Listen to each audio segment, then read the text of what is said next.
Utah football got their first padded practice underway, and the media was able to see the end of it. So, who made the best plays of the day? Who stood out? What did we hear from Kyle Whittingham, Devon Dampier, and Wayshawn Parker? We're breaking it all down on today's Locked On Utes.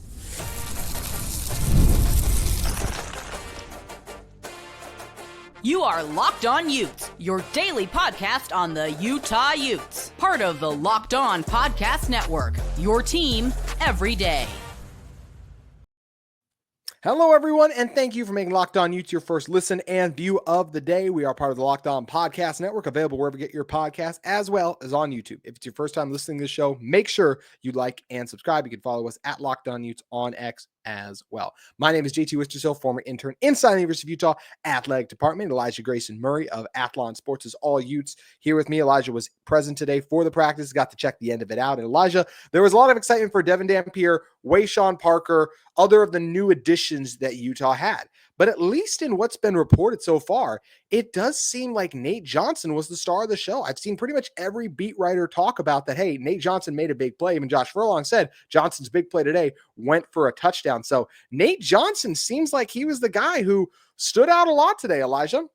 Yeah, he really showed that, he really showed his abilities of what we thought would happen the first time around.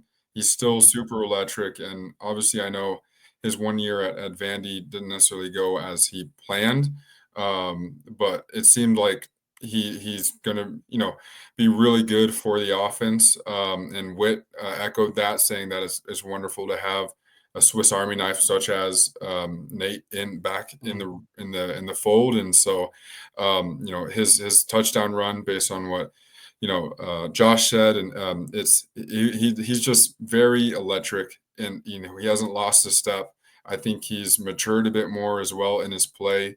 Obviously, he's grown into his abilities more, which is only a positive for Utah, being able to get him back after being so highly touted during his first time around with the program. And so he's definitely one to watch.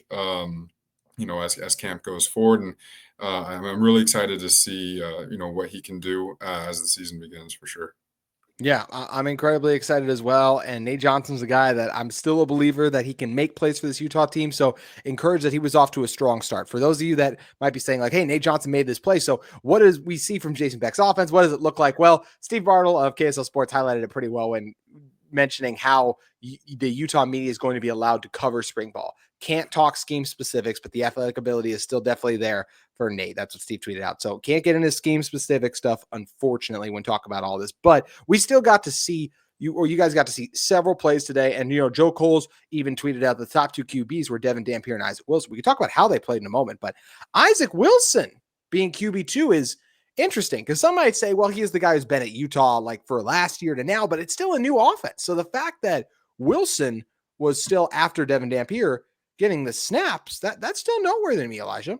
Yeah, and ever since the start of spring camp, he's actually been the quarterback to get the second string snaps, and so to see that continue into the second week is interesting, to say the least. I mean, it makes sense in some ways, like you said.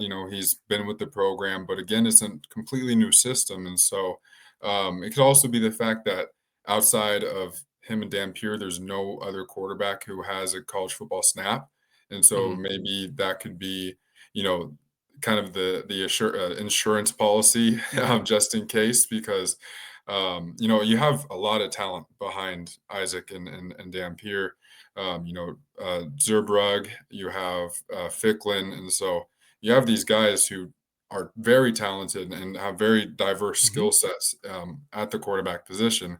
And we didn't get to see, any of them really show that off outside of Isaac and Dampier. But I think it's good to know that they obviously still have confidence in Isaac, and I don't see why that should waver anytime soon. Clearly, Isaac believed in Beck's offense, and Beck even highlighted that on Friday when we talked to him, and we just kind of talked about the process of getting Isaac back and what he showed him. And so it's clear that Isaac has bought into the program, bought into the new system. And so depending on his, we'll wait to see what his role really is, whether he takes his redshirt year like he wanted to take last year, or whether he is QB2. We shall see. Obviously, we do have Nate Johnson in the fold as well, but depending on how they use him, maybe he, is not a quarterback. Maybe he is a quarterback, which that's still to be determined. But it is interesting. And I'm excited to see how that develops going forward, because the QB2 battle, I think, is one of the most interesting battles of camp. Absolutely. And I do feel like that's something interesting Kyle Whittingham mentioned when talking about Nate Johnson, was said he's brought back to be a Swiss Army knife type of player. He's a guy, he's obviously a multifaceted athlete. So we're really excited to see how Nate's role with this offense is. One thing I did think was interesting, Joe Coles tweeted out of the Deseret News that Devon Dampier completed passes to Ryan Davis, Wayshawn Parker, and Daniel Bray. We'll talk about Bray in a minute. That's very interesting. But I do think that doesn't surprise me, the list of players that he completed those passes to. Those are 2 running backs. Those of you thinking, we know Wayshawn Parker, Washington State transfer, and even Ryan Davis, New Mexico transfer, was teammates with Dampier last year. Who's Daniel Bray? That's a freshman running back. So that's noteworthy. We'll talk about him more in a second, that he was getting a lot of run here, but I'm not surprised that a lot of it was checkdowns, because that's going to be a big thing for Dampier, right? Is he's still evolving as a pocket passer, a guy who's going to make plays downfield consistently. He can do it, but just more consistently. But what is Dampier's best ability? His ability to extend and keep plays alive. So when he does that, he's going to look to his check down options, his running backs, and he's going to find his guy is the most connection with, and slot guy Ryan Davis too. So I wasn't surprised to see him connect on those guys as well. But Elijah, it sounds like Dampier's off to a strong start. Yeah, he's from what I've seen. Obviously, this is the first day, but from what I've seen, he's as advertised. And from what the linemen have been saying, especially about blocking for someone like Dampier, as Spencer Fano today said that him and Dampier have a great relationship, and that is wonderful blocking for him, because he is able to extend plays and has that elite skill set that few quarterbacks possess at that level. And so I think Dampier, obviously he was a great addition, and everyone knew that, but for him to be as advertised is always a good thing, because you never really know. He is coming with the system that he flourished in, last season. So obviously that's kind of an assurance, but to see him in the Utah colors and just to see him do what he did, at the same or higher level, is great to see. And obviously having so many, special players with diverse skill sets like Wayshawn Parker, who can run and pat and catch, equally as good. And you have Ryan Davis in the slot, who's right now very, very, a great safety valve option. And so I think it's going to be interesting to see as they go on, how they end up using Dampier and developing as his arm develops. But for right now, he's as advertised, and then the post practice interview, he just seemed very happy to be in Utah, and he's just received rave reviews from everyone that we've talked to. And speaking of those post-game practice little sessions that you guys were able to have, the quick little interviews and the media breakouts you got, we got to talk about those, because there were a lot of interesting quotes and comments that were made, and also answer the question for those of you who are unfamiliar with Daniel Bray. And I had to be reminded, like, Daniel Bray could be a factor. I knew of Daniel Bray. We talked about when he committed on this show, but like, to think right now he could be a factor over some of the top guys, that definitely caught me as a surprise. So we are just getting started breaking down spring ball. But first, we want to tell you that today's episode of Locked On Utes is brought to you by our friends at Supply House. Get the supplies you need from the site made for the skilled trade, Supply House. Whether you're into plumbing, HVAC, or electrical work, Supply House is the reliable way to order products online. Their easy-to-use website is packed with helpful resources and the latest product info to help you get the job done right. Plus, with a complete inventory of over 200,000 parts from 400 plus top brands, you'll find exactly what you need delivered fast from coast to coast. Need help with an order? Supply House offers expert support and industry-leading service, so you'll always talk to a real person. And for trade pros looking for the extra edge, their free Trade Master program offers exclusive perks like a dedicated phone plan, free shipping, and discounts on every order. Thousands of skilled professionals are already taking advantage. Now it's your turn. You can join the Trade Master program today at supplyhouse.com/TM. Start ordering plumbing, HVAC, and electrical supplies with just a few clicks. Plus, use that promo code SH5, 5% off your first order. That's supplyhouse.com. When you head over and use that promo code SH5, 5% off your first order at supplyhouse.com today. Elijah, Daniel Bray is someone that obviously surprised a lot of us just in reading these reports. Like, hey, Daniel Bray was the guy who got some carries, like caught some passes too as well. So everyone going like, hey, who's Daniel Bray? I mean, it's a 5'10" running back, a freshman from Fort Worth, Texas, 3-star recruit out of North Crowley High School. And look, he's a guy who led North Crowley to a district title in 24, tallied 84 carries his senior year, 728 yards, 8.7 yards per carry, 13 touchdowns, rushed for well over 1,300 yards as a junior with 22 touchdowns as well too. So this is a guy who's a very skilled back, but for him to be number 2 definitely surprised me. I will say this is really early in spring ball. It's March. Like, it's encouraging a freshman's here, but wait, we don't know about injuries. We don't know what are the reasons that Bray may be there. Could this be the first step in Daniel Bray being running back 2 behind Wayshawn Parker? We still need to talk about Wayshawn Parker in a moment too, because he had a good day. But I was absolutely shocked more than anything to see Daniel Bray as a true freshman in his first ever spring ball padded practice making plays for Utah. Yeah, and that's one thing that Coach Witt highlighted in his post-practice interview. He was like, the running back battle is probably up there with the wide receiver battle as one of the most pressing of camp, which is, again, surprising because you have veteran backs or backs that have, played at least a season in Wayshawn Parker and Nakari Rogers. And so to have Bray take the majority of the second team snaps and make good on them is pretty impressive. I think, Wayshawn at the moment, he seems to be the clear-cut RB1, and Coach Witt, highlighted that, saying that you want a guy who can, a bell cow back, who can, be your number 1. But Bray, I mean, he is making a case, a real case to be, in the mix to be the RB2. And Rogers, I mean, he's obviously going to be in the fold some way, somehow, because he is an impressive running back as well. And again, we're early in camp, and so things can change. But to have Bray take the majority of the second team snaps, just like Wilson taking the majority of the second team snaps, is a development to keep an eye on for sure. It absolutely is. And Wayshawn Parker is the guy, though. You already mentioned we expect to be the guy. So hats off to Bray. But Wayshawn Parker, Devon Dampier, getting to see those guys in pads for the first time. Elijah, it does seem like you mentioned Dampier as well, like a playmaker as advertised so far, with his ability to make plays through the air and with his legs. What was it like seeing Wayshawn Parker run behind Utah offensive line for the first time? Well, before we even saw him play, Coach Beck highlighted a specific aspect of Parker's play, which in the first day of practice, there was a lineman who messed up a block.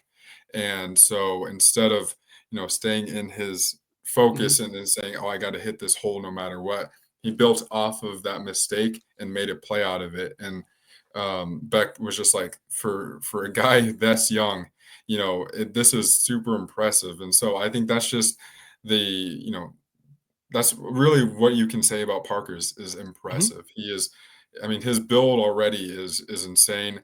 And then you just have him making plays out of nothing. And you think that there's a collapsed hole, and then you see him, get out of it, and you're like, holy cow, how did he do that? And so and I know we'll talk about some of the post-practice interviews later, but he did mention that his goal this year is to rush for at least 1,000 yards. And so that would be 300 more, some odd more than what he rushed for in his freshman year. I think he rushed for 735 yards at Wazoo. And so for him to already be setting that goal as a sophomore is pretty just indicative of his skill set. That would be just the 22nd 1,000-yard rushing season in school history, the 21st, captured by Makar Bernard. 1,009 rushing yards season ago, just barely got past it. But that was a guy I do think Mekhi missed at least a couple games. Obviously battled some injuries too, so he had a heck of a campaign. But that's what Wayshawn's hoping to do. We did get to hear from Devon Dampier and Wayshawn Parker for the first time. Elijah, and some of the quotes that at least I saw were very encouraging. What was it like talking to those guys? And do they feel like guys who are ready to lead this Utah offense? Yes, and that is one thing, especially about Dampier, that Coach Witt mentioned. He was like, Dampier is a leader and a half. He said he fully expects Dampier to receive a captain status before the end of camp. And so I think that is just indicative of who he is as a person. He just seems really thankful to be at Utah, and he knows the expectations placed on him by Utah fans. And the first thing he mentioned was like going for a championship. There's lofty goals with this team, and it all starts with the man under center. That's your leader, that's your guy. And so for him, early in spring camp to have a goal of a championship, that's going to be infectious on the rest of the team. And I think if everything goes to plan and the injury bug doesn't hit, and these players can all mesh together, which right now it seems like they all have incredible chemistry. The spirits are high with the coaches and with the players. I think there's a genuine shot that this could be a college football playoff year, which should be incredibly exciting. And it's got the chance to be. And Devon Dampier, Wayshawn Parker are going to be the guys leading there. Spencer Fano will as well too. Elijah, I know you got to speak with him. What were some of your takeaways with your Fano conversation? Yeah, it wasn't too long. He really just highlighted his relationship that he had with Dampier, which, I mean, obviously you want that, with your offensive line. And so and I think that just goes again to show Dampier's leadership, and it shows his ability because, after having someone like Cam Rising blocking for him, and how much of an infectious leader he is, and how when he's healthy, he is one of the best quarterbacks in college football. And so to have already these comments being said about the new QB1 is a great sign. And obviously the chemistry will only improve as camp goes on. And I think by the time the spring game rolls around, that it's going to be on full show. And I'm really excited for the fans to get to see, what we will see develop over this month. Yeah, it seems like it's an incredibly exciting time for the Utah football team. Kyle Whittingham had mentioned a couple things he's excited about. What am I referring to? That's what we are going to be discussing in one moment. Today's show is brought to you by our friends at Monarch Money. Ever check your bank account and wonder, where did all my money go? Between dining out, online shopping, entertainment, it's easy to lose track. That's where Monarch Money comes in. Your personal CFO giving you full visibility and control over your finances. Monarch Money isn't just a budgeting app. It's a complete financial command center. You can track all your accounts, investments, and spending in one place, so you stop just managing your money and start building your wealth. I love the surprising insights. Just when I started using Monarch, I realized just how much I was spending on food delivery. Now I budget smarter and save more. There's also that all-in-one convenience. Instead of juggling multiple apps, you can use Monarch to check your finances, track spending, and even plan long-term goals. It's also that easy collaboration. Managing money with your partner is smoother than ever, and you can track shared and personal accounts, set goals, and stay on the same page without the stress. Take control of your finances with Monarch Money. Use that code LOCKEDONCollege, all caps, no spaces, at monarchmoney.com for 50% off your first year. That's monarchmoney.com. Code all caps, LOCKEDONCollege for half off your first year, 50% off at Monarch Money when you use that code LOCKEDONCollege, all caps, no spaces. Start managing your money better with Monarch Money today. March Madness rolls on. Sweet 16 Elite 8 action coming up, and your place to get caught up on all of it is the Bracket Breakdown. The NCAA tournament is here, and so is the Bracket Breakdown. Locked On Podcast Network and Amazon Fire TV channels are teaming up to deliver NCAA tournament coverage like never before. Watch studio shows featuring former players and Locked On's local experts as they guide you through every upset, buzzer beater, and bracket matchup. Stream it all for free on Amazon Fire TV channel. Search Bracket Breakdown to see it all for free. It's your team every day.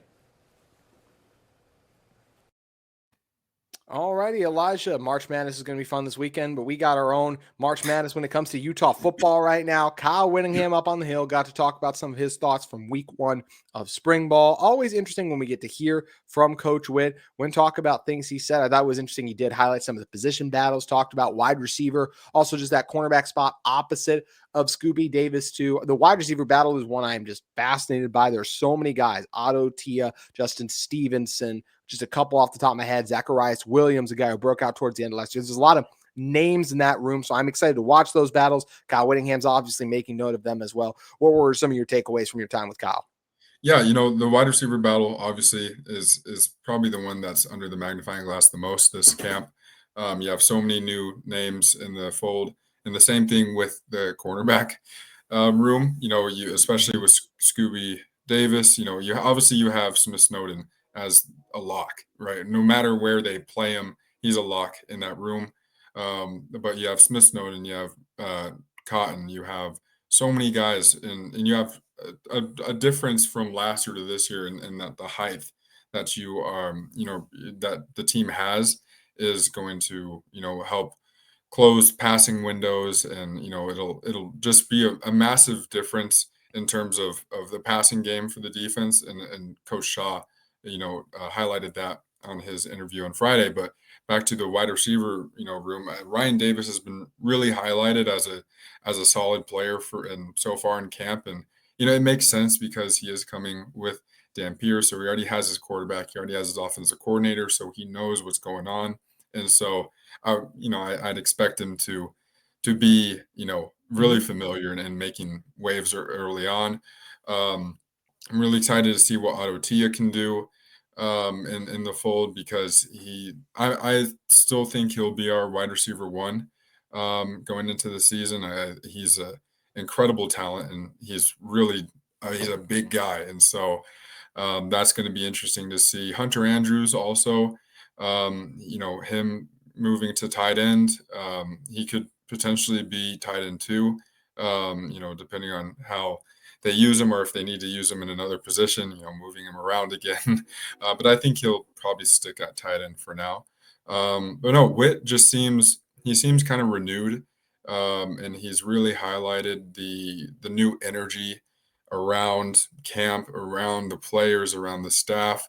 And I think, bringing in guys like Mark Atuai is just really going to lift up the spirits. And looking at Witt today, I know he doesn't have too many years left in him, but I think, he seems like he got a little pep in his step that he didn't have last year. And so, we'll see how as camp develops, if that stays. I hope it does. But I'm very excited.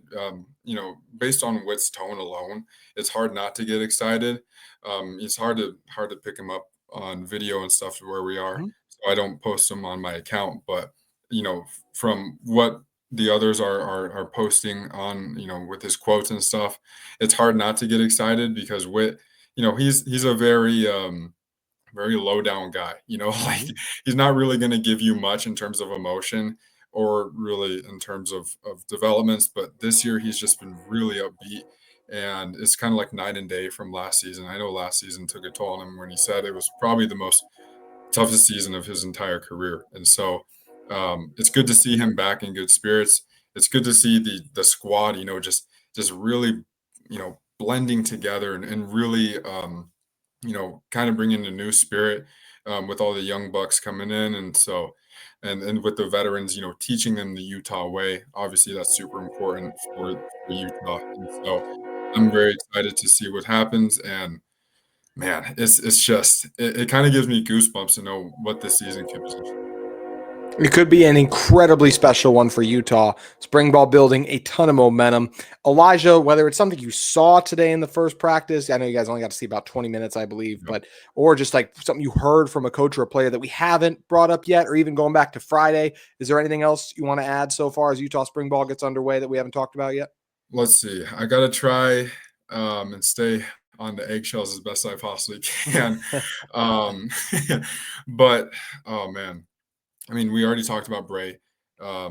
He's really impressive. Rayshawn Glover caught a pass as well, according to Joe Coles too. So excited about that. Rabbit Evans, I will say. Rabbit Evans, Mm. he, we haven't really talked too much about him, and he hasn't really made too much of the headlines or whatever. But he's making some waves. I'll say that he's making some Yep. waves, and I think he is definitely one as camp goes on and as we're able to, you know, get more of a feel for how things and how players are developing and how things are going to play out. I think Rabbit Evans is a guy to watch out for the Utah defense this year. I think, Nate Ritchie has also been receiving a lot of love, but Rabbit Evans, he might be the guy this year. So we'll He see. had a couple games last year, Iowa State, I think UCF too, where it's just like, okay, that pops. The safety trio of Teo Johnson, Nate Ritchie, and Rabbit Evans is something I'm incredibly excited about.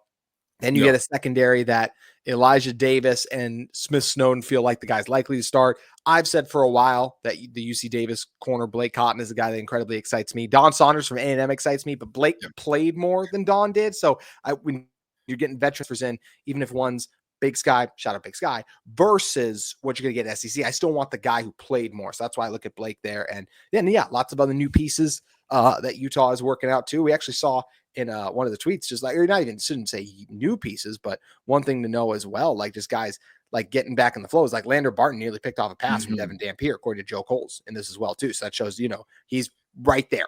Guys like Lander being in a position to make a play on a quarterback like Dampier, it leaves me incredibly excited. I think it's going to be a really fun rest of spring ball. We're going to continue to cover it. And Elijah, if people want to know more about what's going on up at the Hill, where they need to head over to.